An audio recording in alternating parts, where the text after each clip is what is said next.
untuk muncul ke publik seperti apa sih Bu cerita awalnya gitu Bu? Akhirnya memutuskan. Sebetulnya sih saya sebenarnya kan nggak, kalau misalnya dikaitkan dengan film, saya kan juga nggak lihat, dan satu kan saya juga nggak main media sosial, jadi saya sebenarnya nggak ngerti. Nah tiba-tiba 2 minggu sebelumnya, coba deh tanya teman-teman wartawan, kok ngomongin yang Bu, ngomong lah gitu. Ngomong apa? Saya bilang ini masalah nggak ada urusan, saya bilang gitu. Itu kan fiksi, saya punya ngomong fakta, cuman mereka kan masih punya file mengenai berita-berita yang tahun 2016-2017. Mereka ingatkan, ibu kan pernah ngomong gini. Saya sebetulnya nggak mau bicara. Kemudian tiba-tiba saya dapat telepon dari Jakarta, dari bis khusus. Ternyata itu ada salah satu teman, mungkin dia tahu apa yang terjadi dulu. Saya pernah mengungkapkan fakta, tapi kan tidak terekspos secara jelas. Kemudian siapa? Ibu diundang, ibu mau nggak diundang ke sana? Itu setelah teman-teman dari Cirebon dari sana. Saya, siapa pembicaranya? Pak Riza. Oke, saya mau. Akhirnya saya berangkat. Saya tuh mikirnya cuma itu satu, udah. Yang lainnya silahkan digelar. Karena kita dapat itu. Dari awal saya udah ngomong, saya nggak mau bicara fiksi. Saya maunya fakta.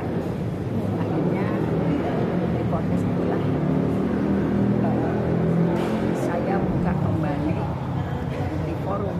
Jadi sebetulnya dulu itu udah saya omongin, 2016-2017 udah saya omongin, cuman hanya terbatas pada media-media lokal, dan saya juga nggak ngerti.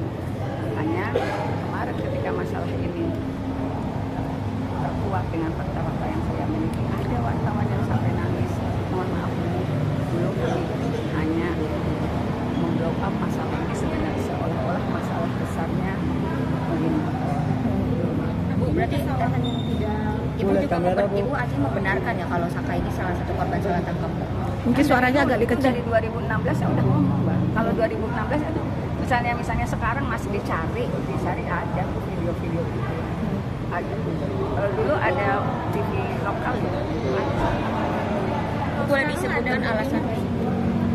Masih ada bukti-bukti yang ibu kumpulkan sampai akhirnya emang benar-benar membela Saka? Ya kan, dari saya kan ngomong di fakta persidangan. Semua yang saya pegang berdasarkan fakta persidangan. Fakta persidangan, kesesuaian antara dan hasil visum dan sebagainya. Kan saya nggak ngomong keluar dari format itu. Karena saya nggak ngomong fiksi, ini data yang kita punya. Ya. Bu, ada alasannya nggak sih sekarang kenapa Saka nggak bisa ikut wawancara, Bu? Boleh di... Apakah masih ada masih trauma kah? Ya. Karena tadi kan dianggapnya itu boleh sih ngomong ngaku-ngaku, mungkin dia sakit lah. Bu. Karena dia kan yang ngerasain. Oke. Apakah sampai saat ini masih ada korban salah tangkap juga mungkin nggak sih? Ya, saya nggak ngerti masalah itu. Bu, apakah sekarang masih ada pendampingan psikolog kah untuk Saka sendiri sampai akhirnya benar-benar sampai pulih mentalnya karena kejadian ini? Saya nggak ngerti kenapa Saka sama orang tuanya Sudirman memilih tinggal di rumah saya. Tapi itu yang terjadi. Terakhir Bu, mungkin tujuan atau goalsnya setelah ini kan udah pada tahu dan sudah keluar juga dengan naiknya ya kan ujung akhirnya sampai di mana kan bukan urusan saya juga, Mbak. Maksudnya sekarang udah pada tahu, tinggal siapa yang harus menguraikan pun urusan saya. Ini udah berusaha dari sekian berapa lama nih Bu untuk mendapatkan keadilan untuk Saka Supriyadi? Saya sih ngomong kan dari 2016 saya pernah kemana-mana. Pernah ke Komnas HAM, pernah ke Komisi Judisial, pernah ke Mahkamah Konstitusi, semua.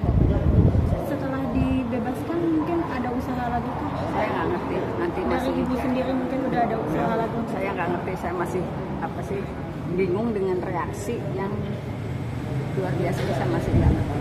Cuman kan ujungnya bukan di saya. Ujung kenapa bola ini dari ini terus penyelesaiannya ini kan bukan urusan masyarakat. Artinya setelah di Bu, laporan Saka Bu ke kepolisian seperti apa Bu? Bu.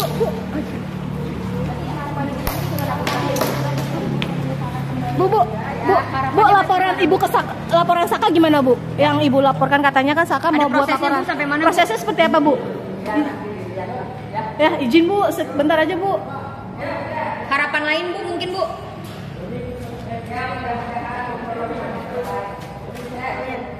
Ini